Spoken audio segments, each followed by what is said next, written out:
Man reached the New World perhaps as long ago as 50,000 BC. In the slow motion of geologic time, this was only yesterday. And yet, of the countless generations that lived and died before Columbus, almost nothing is known. It's all part of the past, the dark, unfathomed retrospect of which Walt Whitman sang. Singing my days, singing the great achievements of the present, yet first to sound and ever sound, the cry with thee, O soul, the past, the past, the past, the past, the dark, unfathomed retrospect, the teeming gulf, the sleepers and the shadows, the past, the infinite greatness of the past. For what is the present, after all, but a growth out of the past?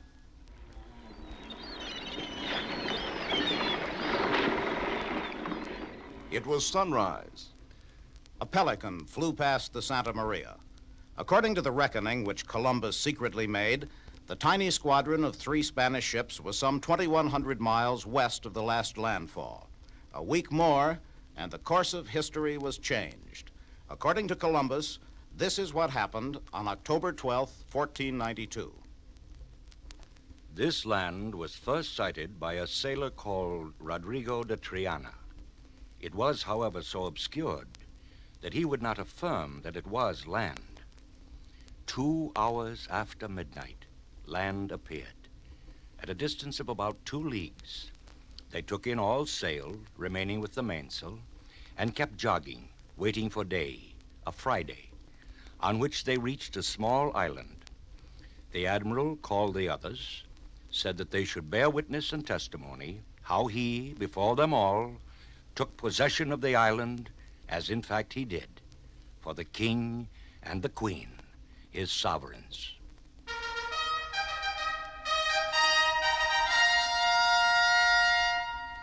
Columbus and the explorers who followed him penetrated much of what is now the United States. It was not until December 1606 that over 100 Englishmen crowded into 3 small ships to settle at Jamestown in what was called Virginia, hopefully Earth's only paradise. The soil, it is fertile, as I have been told. The climate's so warm that you need not fear cold. The wealthy and great, to their honor I say, will all the expense of your passage defray. But Jamestown was no earthly paradise. A year after its founding, only 38 of the original 104 were still alive. One survivor was Captain John Smith. A soldier of fortune, historian, explorer, master of miraculous escapes, and favorite of the ladies of many nations, Smith was also coldly practical. He pleaded with England for a new kind of settler when he wrote, It is therefore resolved that no unnecessary person shall now be accepted, but only such sufficient, honest, and good artisans as smiths, shipwrights, sturgeon dressers, joiners, turners, coopers, salt makers, iron men for furnace and hammer, brick makers, mineral men, gun founders, plowwrights, brewers, sawyers, fowlers, vine dressers, surgeons and physicians for the body, and learned divines, to instruct the colony and to teach the infidels to worship the true God. All you that want business and willing to go, they'll find you utensils, scythe, mattock, and hoe. A pickaxe and shovel, a basket and spade, and all things convenient for every trade. Though you are but journeymen artisans here, you'll all become masters as soon as you're there. Captain John Smith was a hard-headed man, but he was also a visionary who expressed the hopes of the immigrants with eloquence when he said, Who can desire more content than to tread and plant that ground he hath purchased by the hazard of his life?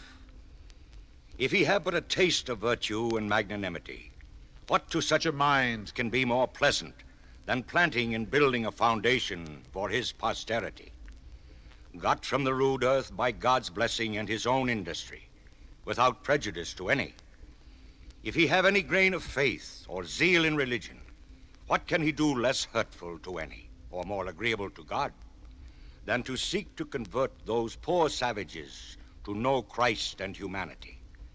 What so truly suits with honor and honesty as the discovering things unknown, erecting towns, peopling countries, informing the ignorant, reforming things unjust, teaching virtue? Visions there were, but there was anguish, too, among the Pilgrims before they decided to immigrate to New England. Governor Bradford later wrote, "The place they had thoughts on was some of these vast and unpeopled countries of America. There they should be liable to famine and nakedness and the want of all things. The change of air, diet, and drinking of water would infect their bodies with sore sicknesses and grievous diseases. And also those which should escape or overcome these difficulties should yet be in continual danger of the savage people, who are cruel, barbarous, and most treacherous. All great and honorable actions are accompanied with great difficulties and must be both enterprised and overcome with answerable courages." Despite the frustrations and sacrifices that marked the first outposts at Jamestown and Plymouth, Englishmen came to America in increasing numbers. Sir Walter Raleigh had said they came to seek new worlds for gold, for praise, for glory. But there were other, more compelling reasons. The many discontents with life at home were listed in the General Considerations for the Plantation in New England, a compilation of the pros and cons of migration. "The whole earth is the Lord's garden, and he hath given it to the sons of Adam to be tilled and improved by them. Why then should we stand starving here for places of habitation, and in the meantime suffer whole countries, as profitable for the use of man, to lie waste without any improvement?" The same Puritan leaders were also moved by vision of a new Zion, where their people could worship God in their own way.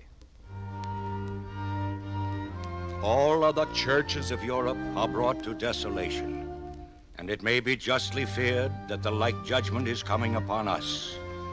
And who knows but God hath provided this place to be a refuge for many whom he means to save out of the general destruction." Legend has cast all Puritans in the same austere mold, yet the gentler emotions persisted. Here is Anne Bradstreet's poem to her young husband, a Puritan official, in the middle years of the 17th century. "If ever two were one, then surely we. If ever man were loved by wife, then thee. If ever wife was happy in a man, compare with me, ye women, if you can. Thy love is such, I can no way repay. The heavens reward thee manifold, I pray.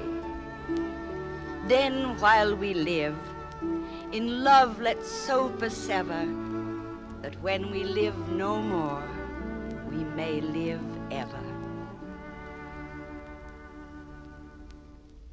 Poles apart from Anne Bradstreet's love poems in emotion and outlook, and 100 years later in time, an indentured servant wrote to her father in England these painful words. "Maryland, September 22nd, 1756. Honored Father, my being forever banished from your sight, will I hope pardon the boldness I now take of troubling you. Oh, dear Father, believe what I am going to relate, the words of truth and sincerity, and balance my former bad conduct, my sufferings here, and then I'm sure you'll pity your distressed daughter. What we unfortunate English people suffer here is beyond the probability of you in England to conceive.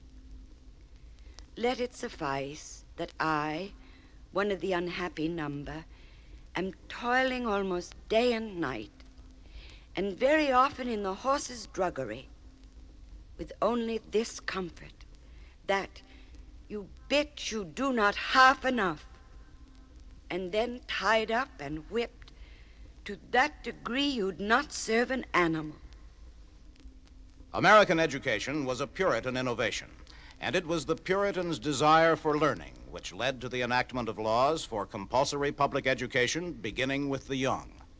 In Adam's fall, we sin it all.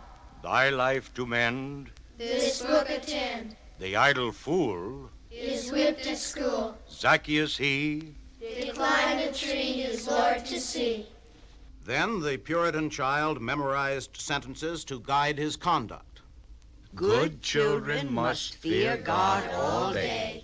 Parents obey, no false things say, by no sin stray. Love Christ always, in secret pray. Mind little play. Make no delay in doing good. Have communion with few. Be intimate with one. Deal justly with all. Speak evil of none. The early settlers were never quite sure about the Indians. The Indians were often generous, frequently hospitable and friendly, yet they were cruel and cunning and dearly loved merciless war.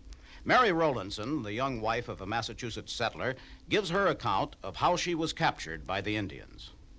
At length they came and beset our own house, and quickly it was the dolefullest day that ever mine eyes saw. Some in our house were fighting for their lives, others wallowing in their blood. The house on fire over our heads, and the bloody heathen ready to knock us on the head if we stirred out. But out we must go, the fire increasing and coming along behind us roaring, and the Indians gaping before us with their guns, spears, and hatchets to devour us.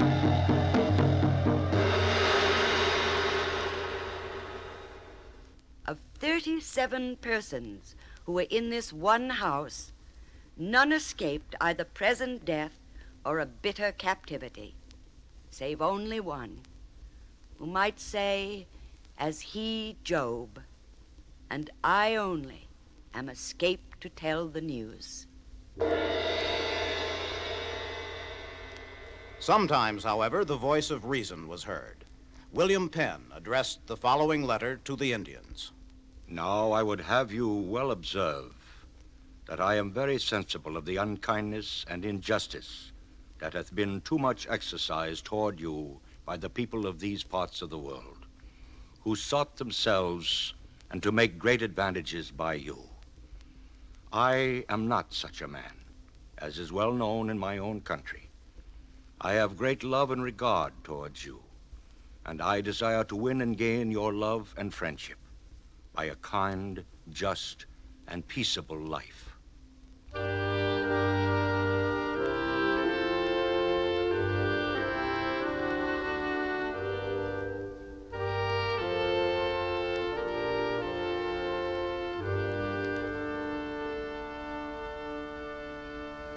In the colonies, religion was often a matter of life or death, tolerance or exile. In the 1730s, a hellfire and brimstone fervor called the Great Awakening swept the colonies from Maine to Georgia.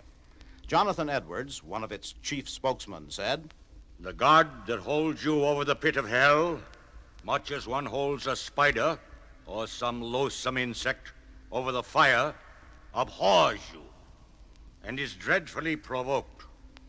His wrath towards you burns like fire. He is of purer eyes than to bear to have you in his sight. You are 10,000 times more abominable in his eyes than the most hateful, venomous serpent is in ours.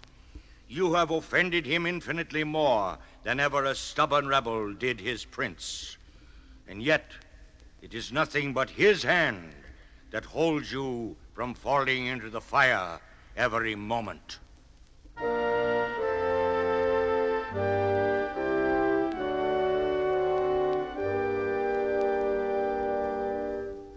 As the 18th century wore on, the colonial subjects of George III were very different from those who had planted Virginia and Plymouth.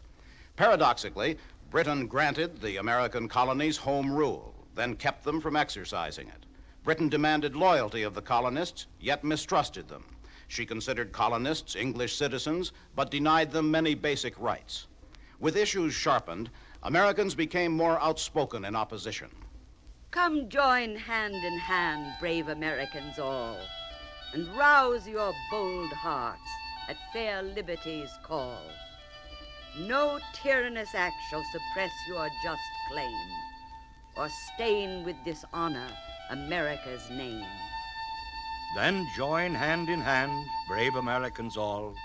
By uniting, we stand. By dividing, we fall. In so righteous a cause that we hope to succeed. For heaven approves of each generous deed. To die we can bear, but to serve we disdain. For shame is to free men more dreadful than pain. The Stamp Act of 1765 angered the colonists, and the uproar reached Parliament itself. Charles Townsend spoke in favor of the act, concluding, And now will these Americans, children planted by our care, nourished up by our indulgence, and protected by our arms, will they grudge to contribute their mite to relieve us from the heavy weight of that burden which we lie under? At this, Mr. Barré rose and challenged. Planted by your care? No. Your oppressions planted them in America. They fled from your tyranny to a then uncultivated and unhospitable country. Nourished by your indulgence. They grew by your neglect of them.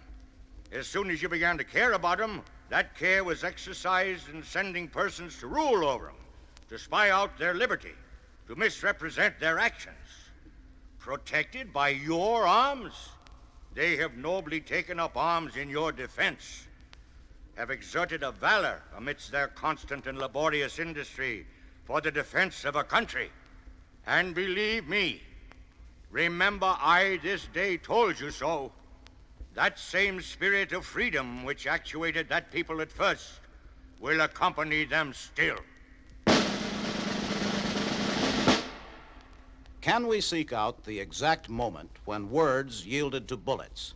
It was not far off when Patrick Henry's ringing rhetoric was heard before the Virginia Convention, March 1775. There is no retreat but in submission and slavery. Our chains are forged. Their clanking may be heard on the plains of Boston. The war is inevitable, and let it come. I repeat it, sir, let it come.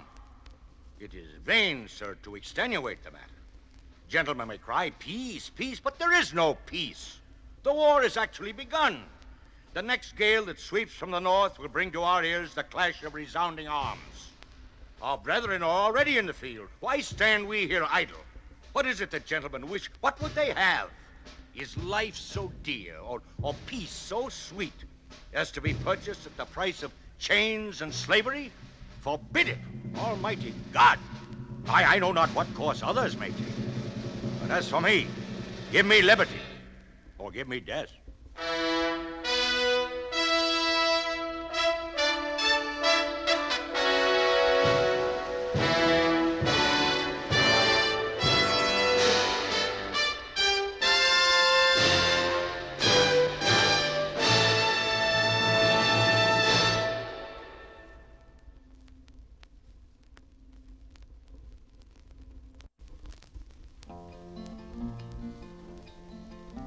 I sowed the seeds of love, and I sowed them in the spring. I gathered them up in the morning so soon, while the small birds so sweetly sing, while the small birds so sweetly sing. The gardener was standing by, and I asked him to choose for me. He chose for me the violet, the lily, and the pink, but those I refused all three, but those I refused all three. The violet I did not like, because it bloomed so soon. The lily and the pink I really overthink, so I vowed that I would wait till June. So I vowed that I would wait till June. In June there was a red rosebud, and that is the flower for me. I oftentimes have plucked the red rose rosebud, till I gained the willow tree, till I gained the willow tree. The willow tree will twist, and the willow tree will twine. I oftentimes have wished I were in that young man's arms that once had the heart of mine, that once had the heart of mine. Come, all you false young men, do not leave me here to complain, for the grass that has oftentimes been trampled underfoot, till the time it will rise up again, till the time it will rise up again.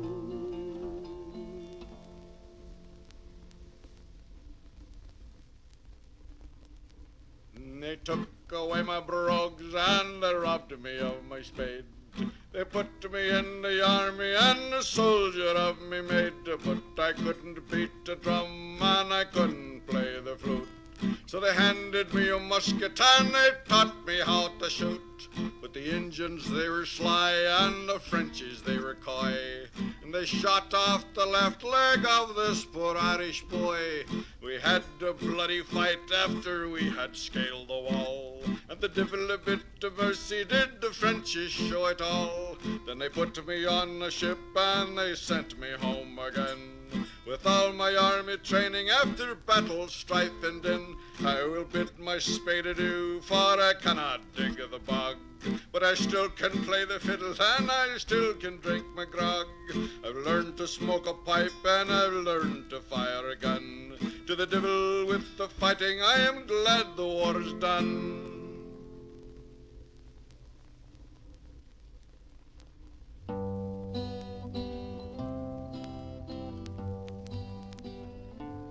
On Springfield Mountain there did dwell a lovely youth, I knew him well. Terudy-ay, terudy-oo, terudy-ay, terudy-oo. This lovely youth one day did go down to the meadow for to mow. Terudy-ay, terudy-oo, terudy-ay, terudy-oo. He scarce had mowed half round the field when an ugly serpent bit his heel. Terudy-ay, terudy-oo, terudy-ay, terudy-oo. They took him home to Molly dear, which made her feel so very queer. Terudy-ay, terudy-oo, terudy-ay, terudy-oo. Molly had two ruby lips with which the poison she did sip. Terudy-ay, terudy-oo, terudy-ay, terudy-oo. Now Molly had a rotten tooth, and so the poison killed them both. Terudy-ay, terudy-oo, terudy-ay, terudy-oo.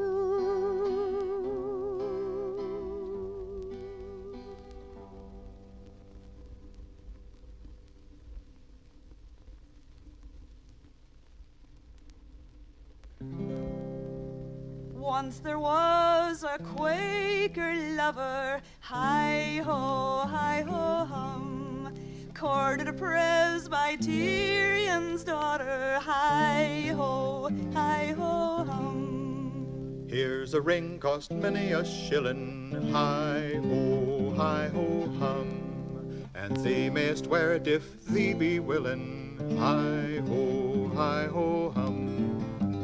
What do I care for you and your money, teety-ring-tum, teety-ree? I want a man to call me honey, teety-ring-tum, teety-ree. Madam, I have gold and land, hi-ho, hum, and all will be at my wife's command, hi-ho, hum. What do I care for you and your land, teety-ring-tum, teety-ree? All I want is a handsome man, teety-ring-tum, teety-ree. Madam, I have come a-courtin', hi-ho, hum. It's not for pleasure nor for sportin', hi-ho, hum. What do I care for your desire? Tee-dee-ring-tum, tee-dee-ree. If you must court, go court the fire. Tee-dee-ring-tum, tee-dee-ree. Then I'll go straight and tell my mother, hi ho hum, and she'll go out and find me another, hi ho hum. What do I care for you and your mother? Tee-dee-ring-tum, tee-dee-ree. She's an old woman and you're another. Tee-dee-ring-tum, tee-dee-ree.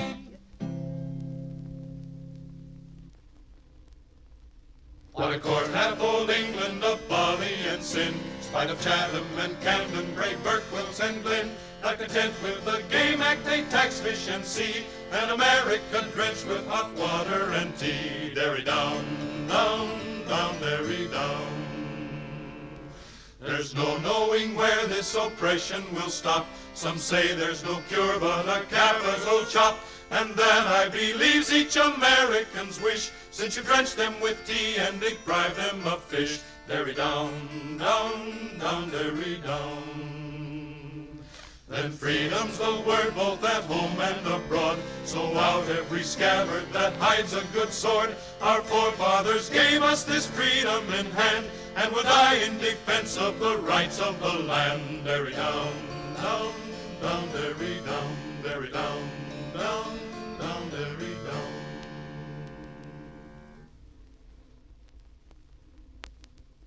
Come join hand in hand, brave Americans all, and rouse your bold hearts at fair liberty's call. No tyrannous act shall suppress your just claim, or stain with dishonor America's name. In freedom we're born, and in freedom we'll live. Our purses are ready. Steady, friends, steady. Not as slaves, but as free men. Our money we'll give. Our worthy forefathers, let's give them a cheer. To climates unknown did courageously steer. Through oceans to deserts for freedom they came, and dying bequeathed us their freedom and fame. In freedom we're born, and in freedom we'll live. Our purses are ready. Steady, friends, steady. Not as slaves, but as free men. Our money we'll give.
sheep.